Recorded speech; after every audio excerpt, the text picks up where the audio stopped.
Students, આજે આપણે સંસ્કૃતની અંદર ધોરણ 10 માં પાઠ નંબર 6 કાષ્ઠખંડ એના વિશે અભ્યાસ કરીશું। કાષ્ઠખંડ એટલે શું? તો કે લાકડાનો એક ટુકડો। લાકડાના ટુકડા વિશે એના પરથી ગુરુએ પોતાના શિષ્યને કેવી શીખ આપે છે એના વિશેની વાત કરેલી છે। પહેલાના સમયમાં આપણે જાણીએ છીએ એમ કે વિદ્યાર્થીઓ એ શાળામાં આશ્રમ શાળાની અંદર જ રહેતા હતા। તો જ્યારે આ આશ્રમ શાળામાં રહેતા હતા તો વિદ્યાર્થીઓને એટલે કે શિષ્યોને એમના ગુરુજને ગમે ત્યારે ગમે તે સમયે એ એમને પાઠ ભણાવતા હતા। તો એ વખતે એક વખત ગંગા નદીના કિનારે આ ગુરુ અને શિષ્ય એ એકબીજા સાથે જતા હોય છે। એવા સમયે એક લાકડાનો ટુકડો નદીની અંદર તરતો જતો હોય છે અને એ વખતે ગુરુ અને શિષ્યની નજર એ લાકડાના ટુકડા પર પડે છે। તો એ સમયે ગુરુએ પોતાના શિષ્યને એક ઉપદેશ આપે છે, એક પાઠ ભણાવે છે કે આ લાકડાના ટુકડાને સમુદ્ર સુધી પહોંચવું છે, એની સમુદ્ર સુધી પહોંચશે તો એનો કંઈક ઉદ્ધાર થશે, એટલે કે સમુદ્ર સુધી પહોંચવું છે તો સમુદ્ર સુધી પહોંચવા માટેની રસ્તામાં ઘણી બધી સમસ્યાઓ આવશે, પરંતુ એને એ દરેક સમસ્યાનો સામનો કરવો પડશે। જો એ કોઈ પણ સમસ્યાની અંદર નાસીપાસ થશે તો એ લાકડાના ટુકડાનો વિનાશ થઈ જશે। એટલે એના ઉપરથી મનુષ્ય જાતિને એક સંદેશ આપવા માંગે છે કે મનુષ્ય જાતિને પણ જીવનમાં 4 વિઘ્નો આવે છે। અલગ અલગ વિઘ્નો વિશે વાત કરેલી છે કે ધારો કે પરિવારમાં, તો પરિવારમાં એ વ્યક્તિ હોય અને જો એ પરિવારથી વિખૂટું પડી જાય, કોઈ પણ પોતાના ક્રોધના કારણે કે પોતાના અહમના કારણે જે પોતાના પરિવારથી વિખૂટું દૂર થઈ જાય તો એ વ્યક્તિનો વિનાશ સર્જાય છે। કારણ કે પરિવાર જ આપણો પાયો છે અને જો આપણી સાથે પરિવાર જ ના હોય તો આપણે એકલા કશું જ કરી શકતા નથી। એવી રીતે બીજી વાત કરેલી છે કે સામાજિક વ્યવહાર। આપણે જોઈએ છીએ કે અત્યારે સમાજના વ્યવહારો કેટલા બધા વધી ગયા છે, દેખાદેખી વધી ગઈ છે।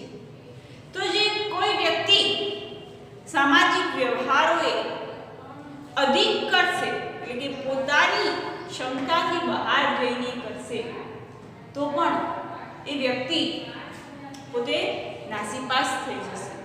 કારણ કે પોતાની જોડે જે છે, જેટલું પોતાની જોડે છે એનાથી અધિક જો વ્યવહાર કરવામાં આવે સમાજની અંદર તો એ વ્યક્તિ જોડે પછી કશું જ વધતું નથી અને આવી રીતે દેખાદેખીમાં એનો વિનાશ સર્જાય છે। બરાબર? એવી રીતે કે છે કે આ સંસારરૂપી જે સાગર છે એ સાગરની અંદર દરેક વ્યક્તિએ પોતાની અંદર રહેલી શક્તિઓ દ્વારા જ આગળ વધવું જોઈએ। કોઈ વ્યક્તિએ માનવ જીવનમાં કોઈ વ્યક્તિએ વ્યસન કરવું જોઈએ નહીં। વ્યસન કરવાથી એ માણસનો વિનાશ સર્જાય છે। વ્યસનના કારણે એ માણસને પોતાના જીવનમાં બીજું કશું કરવાનું સૂચતું નથી અને અંતે એનો વિનાશ સર્જાય છે। તો આ રીતે બીજી એક છેલ્લી વાત કરેલી છે કે દરેક વ્યક્તિએ ભ્રમિત થવું જોઈએ નહીં, અહીંયાથી ત્યાં માત્ર ને માત્ર ફરવું જોઈએ નહીં। ભ્રમણ, યોગ્ય રીતે ભ્રમણ કરવું સારું, પણ જો ભ્રમિત થાય તો એ વ્યક્તિનો વિનાશ સર્જાય છે। આવી રીતે આ પાઠની અંદર એક લાકડાના ટુકડા ઉપરથી આ ગુરુએ પોતાના શિષ્યને સારી એવી સમજ આપે છે। જોઈએ આપણે પાઠમાં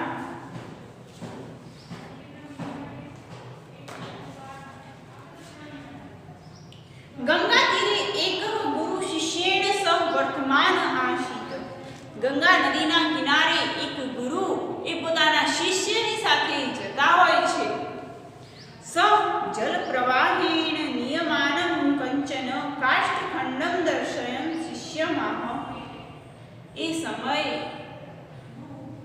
ગુરુ અને શિષ્ય જતા હોય છે એ સમયે એ એક લાકડાનો ટુકડો જુએ છે અને શિષ્યને કહે છે, અયમ જલ પ્રવાહેણ સ સમુદ્રમ પ્રાસ્યન્તિ. પરંતુ ગમન માર્ગે તીરે સંલગ્ન બારીદેક જલે નિમગ્નતા આવર્તપાતતા નદી જલ વિયોગ નિશ્ચિતમ ચત્વાર વિઘ્ન ન ભવેતુ તદા એવ.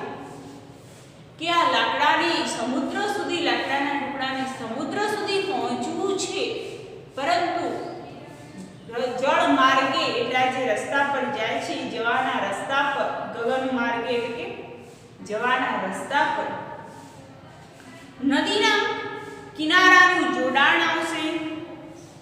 બારાદિકેન એટલે કે ભારની અધિકતાના કારણે પાણીમાં ડૂબી જશે. જલે નિમગ્નતા એટલે કે ઘણી વખત વજન આવે, અતિશય જો પાણીનો પ્રવાહ આવે તો એ ડૂબી જાય.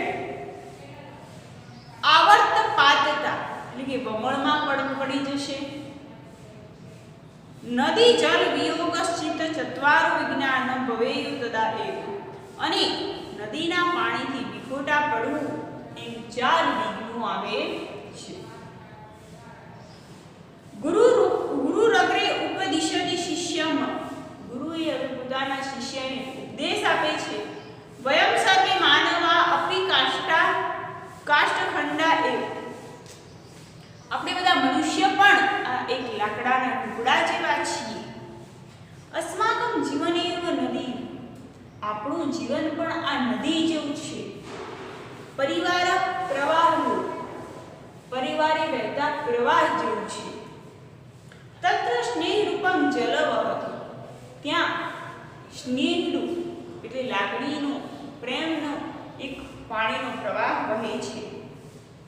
સ્વકીય પરિવારે જીવનમ જીવંતી.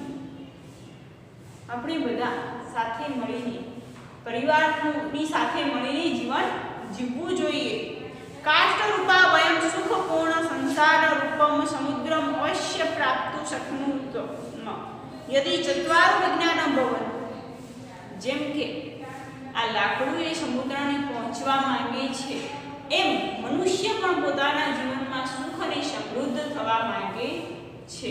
પરંતુ જો એના જીવનમાં પણ આ 4 વિઘ્નો ન આવે તો. જીવને કીદૃશા વિઘ્ના ભવન્તિ શિષ્ય અપૃચ્છ.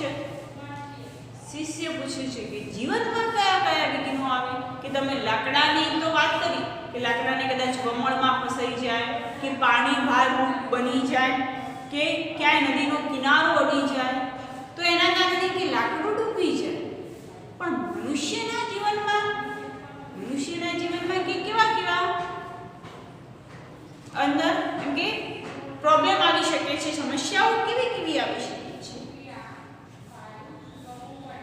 ગુરુ સમુપાદિશત નદી રૂપે જીવને આહાર નિંદ્રા ભયાદહ તીર ભૂતાહાસન. શું કહે છે કે મનુષ્યના જીવનમાં આહાર એટલે કે આપણો ખોરાક, નિંદ્રા એટલે ઊંઘ, અને ભય આ બધું તીર સમાન છે.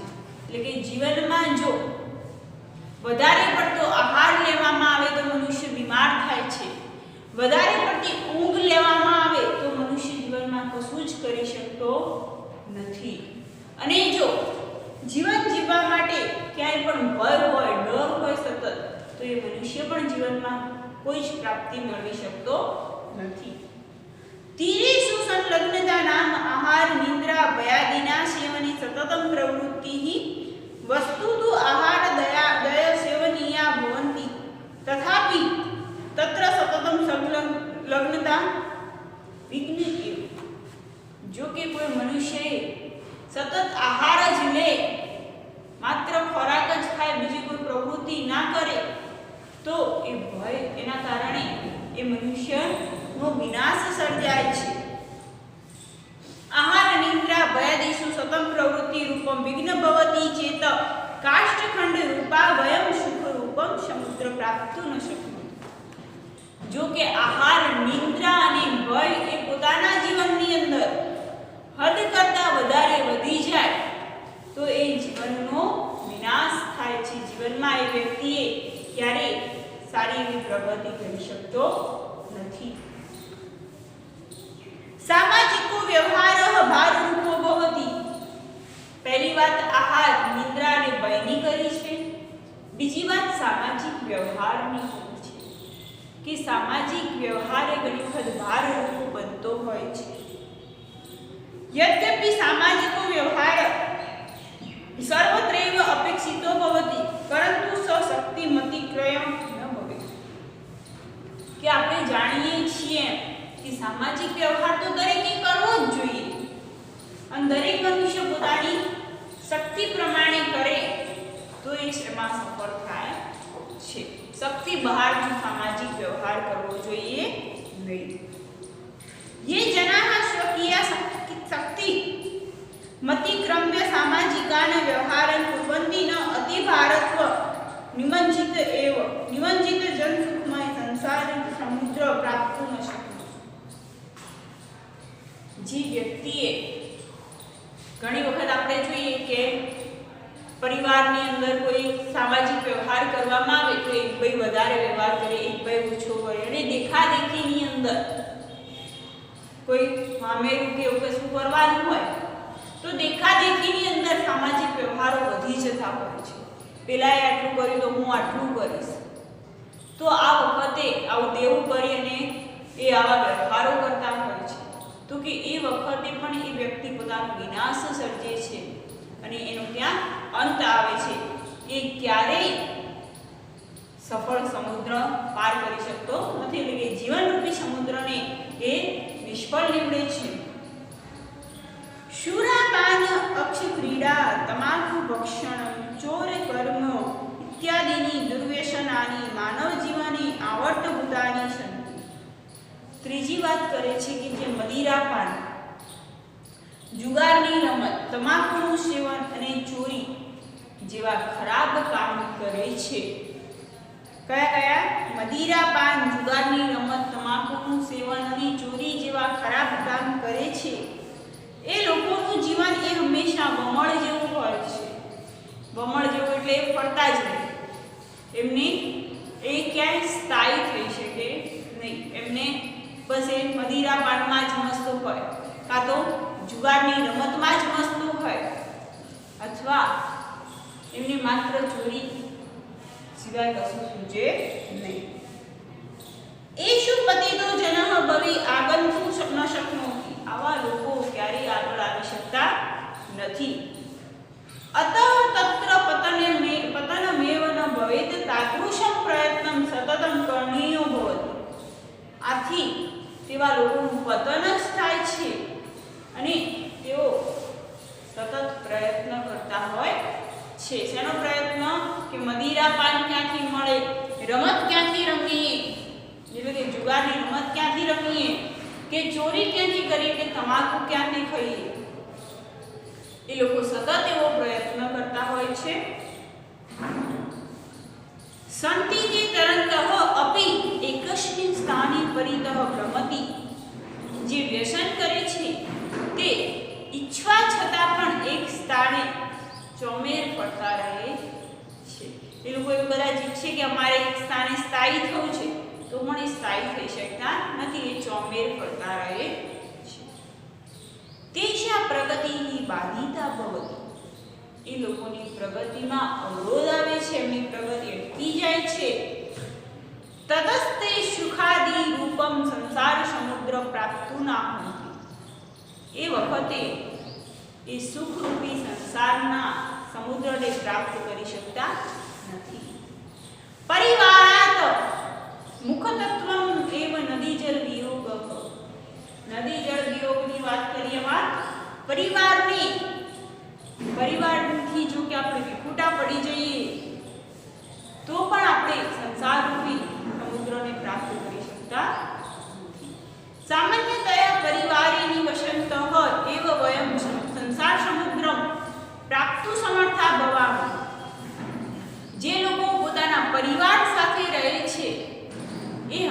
હંમેશા આ સંસારરૂપી સમુદ્રનો જે સુખ છે એ મેળવી શકે છે, પરંતુ યદિ કશ્ચિત જન સ્વાર્થવશાત ક્રોધવશાત વા પરિવારાર્થમ પ્રતિમુખો ભવતિ શોપી નદી જલ સ્નેહ વિયુક્તઃ કદાચિદપી જ્ઞાનેન સુખેન ચ પૂર્ણમ આનંદમયમ સંસાર સમુદ્રમ ન પ્રાપ્નોતિ.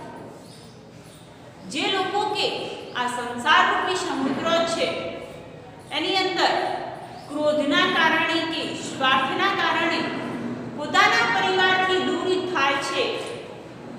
ઘણી વખત કોઈ વ્યક્તિ હોય 25 વર્ષનું થાય, એની ઉંમર એવી થાય કે કમાવાની ઉંમર થઈ છે અને કમાવાની જ્યારે પરિવારને કમાઈને ખવડાવવાની જ્યારે જરૂર હોય છે અને એ વ્યક્તિ જો ઘર છોડી અને ક્રોધવશાત એટલે ગુસ્સામાં કે પોતાના સ્વાર્થ માટે કરી અને પોતાના મા બાપને કે પોતાના પરિવારને છોડી દે તો એ વ્યક્તિ જીવનમાં ક્યારેય સુખી થઈ શકતું નથી.